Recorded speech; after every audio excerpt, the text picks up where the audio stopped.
Good morning friends. आज हम लोग इंटरनेशनल इश्यूज़ के बारे में देखेंगे। कितने टॉपिक हमारे लिए इम्पोर्टेंट रह जाते हैं और परीक्षा जितने जितने दिन नज़दीक आते जा रहा है उसके अकॉर्डिंग देखेंगे और जल्द ही इसको शॉर्ट टर्म में फिनिश करने की कोशिश करेंगे।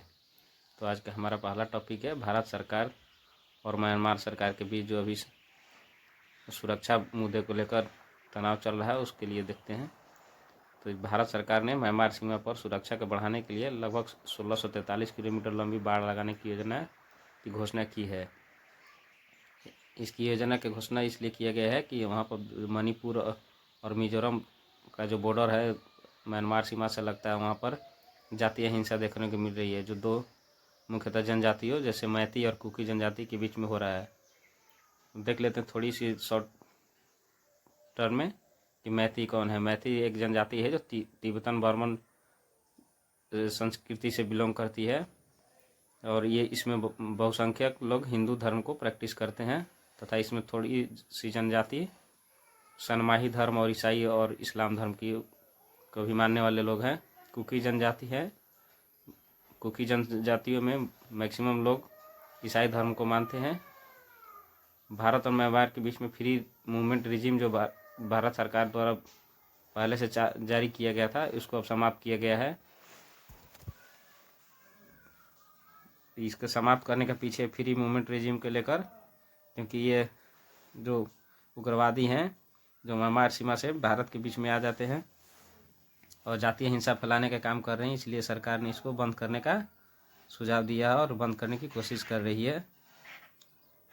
तो हमारे लिए एक और टॉपिक महत्वपूर्ण हो जाता है जो सीते बंदरगाह है और म्यांमार से में है, जिसके द्वारा हम लोग जो हमारे सरकार का कालाधन मल्टी मोडल ट्रांजिट ट्रांसपोर्ट है उसका ये एक भाग रहा है। और अगला देश है फ्रांस। फ्रांस ने संविधान में गर्भपात के अधिकार को शामिल किया है। भारत ने एफिल टावर पर यूपीआई लॉन्च किया है। यूक्रेन को स्पेन से लगभग 1 बिलियन यूरो की सैन्य सहायता प्राप्त होगी। स्पेन के पीएम हैं पेड्रो सांचेज और अंतर्राष्ट्रीय सौर संगठन में शामिल होने वाला 99वां देश है स्पेन, जिसे COP21 के UNFCCC के दौरान लॉन्च किया गया था पेरिस में। ISA का जो लॉन्च किया गया था उसके अंदर ये अंतर्राष्ट्रीय सौर संगठन में शामिल हुआ। भारत और चीन के बीच द्विपक्षीय व्यापार लगभग 136.2 बिलियन US डॉलर के तक पहुंच गया, जिसमें भारत को लगभग 100 बिलियन डॉलर से भी अधिक का नुकसान हो रहा है। शंघाई चीन में 1 पर्सन 1 फाइल निगरानी का प्रस्ताव रखा है। सेला सुरंग ये हमारे लिए ज्योग्राफी के हिसाब से महत्वपूर्ण हो जाता है, क्योंकि सेला सुरंग अरुणाचल प्रदेश में बनी है, जिसे चीन की नज़दीकी या नज़दीक हो गया है, जिसके लिए चीन ने इस पर कड़ी आपत्ति जताई थी। यानी हालांकि ऐसा नहीं करना चाहिए था, लेकिन भारत भी अपने इंटरनेशनल रिलेशन में किसी की पक्ष को सुनता नहीं है, अपने सेल्फ इंटरेस्ट की बात करता है और ये भारत का भी अंग रहा है और रहेगा।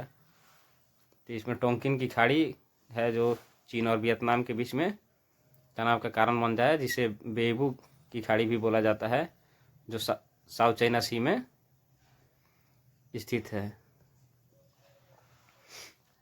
भारत और पूर्वी यूरोपीय देश जैसे मोल्डोवा इसके बीच इसका सीमा मतलब रोमानिया और यूक्रेन के बीच में है।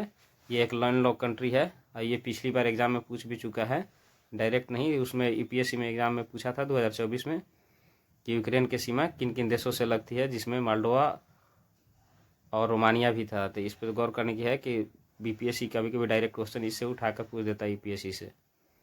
यूरोपीय संघ ने पहले वैश्विक एआई नियमों को मंजूरी प्रदान की है। ये काफ़ी इंपॉर्टेंट हो जाता है कि पहले वैश्विक एआई नियमों को मंजूरी प्रदान करने वाला यूरोपीय संघ है, एआई एक्ट के रूप में जिसे जाना गया है।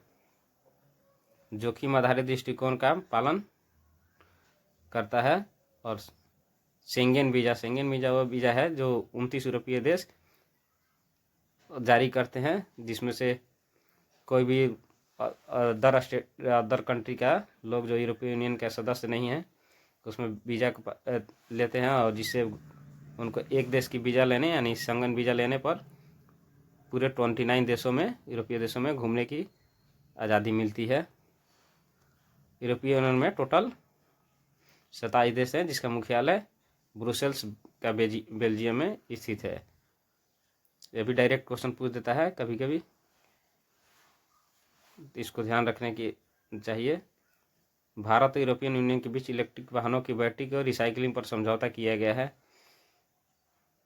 इसमें बीपीएससी इस तरह से क्वेश्चन पूछ सकता है कि भारत ने किस संघ के साथ इलेक्ट्रिक वाहनों को बैटरी की रिसाइकलिंग पर समझौता किया है, क्योंकि ई कचरा हमारे देश में बहुत बढ़ते जा रहे हैं, जिनका निस्तारण करने में भारत बहुत काफ़ी पीछे रहा है।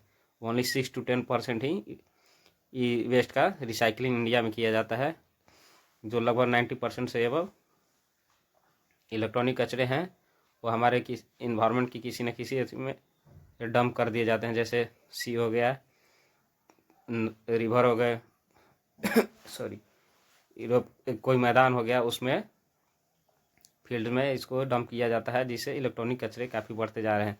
तो इस हिसाब से देखा जाए तो यूरोपीय संघ द्वारा लाल सागर में नौसैनिक मिशन शुरू किया गया है।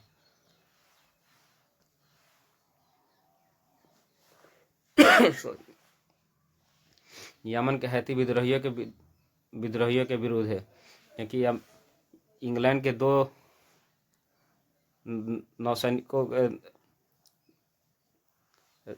2 मालवाहकों को वहाँ के हैती विद्रोहियों द्वारा कब्जा कर लिया गया था, और उससे एक्सटॉर्शन मनी की डिमांड की जा रही थी।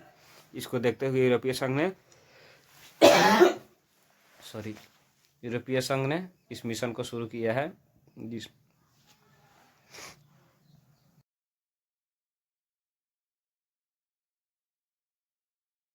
ये काफ़ी इम्पोर्टेंट हो जाता है कि इसका नाम मिशन का अगर पूछ दिया एग्जाम में कि स्पाइडर्स किस चीज़ से रिलेटेड अभियान है या किस संघ का मिशन है और क्यों किया गया था, तो ये तीनों बात को गौर करने लायक है कि इसको रेड सी में हैती विद्रोहियों के खिलाफ यूरोपियन यूनियन का मिशन रहा है। मालदीव ने भारत की रुपे सेवा को अपनाया है। रुपे भारत का पहला वैश्विक कार्ड भुगतान नेटवर्क है। मोहम्मद मुइजी यहाँ के राष्ट्रपति हैं और वीज़ा की शुरुआत की है, यानी इंडिया के बाहर इंडिया कहा जाने वाला राज्य है और संघ यूरोपियन यूनियन है। यहाँ पर इंडियन ओरिजिन के पर्सन को देखते हुए काफ़ी संख्या में यहाँ पर इंडियंस रहते हैं, इसके लिए यूरोपियन यूनियन गवर्नमेंट ने दीर्घकालिक वीज़ा को जारी किया है। 5 वर्षीय मल्टीपल एंट्री वीज़ा है, जिसमें 5 वर्ष के अंदर कभी भी कोई आ जा सकता है इंडियन ओरिजिन के लोग। WTO के 13वां मंत्रिय स्तरीय सम्मेलन MC13 का समापन हो गया है, जिसको आयोजन अबू धाबी में किया गया था। WTO के नए सदस्य देश कोमोरोस और तिमोर लेस्ते हैं। ये बहुत इंपॉर्टेंट हो जाता है कि ये डायरेक्ट क्वेश्चन में पूछा जा सकता है कि WTO के नए सदस्य देश कौन है। तो नए सदस्य देश हमारा कोमोरोस और तिमोर लेस्ते इंडियन ओशन का पार्ट है, जो पापुआ न्यू गिनी के साथ लगा हुआ कंट्री है। मोस्ट फेवर्ड नेशन के तहत देखा जाए तो सेवाओं को घरेलू विनिमय पर नए विषय की घोषणा की है। भारत द्वारा खाद्य सुरक्षा के लिए सार्वजनिक स्टॉक होल्डिंग की स्थायी समाधान का आह्वान किया गया है।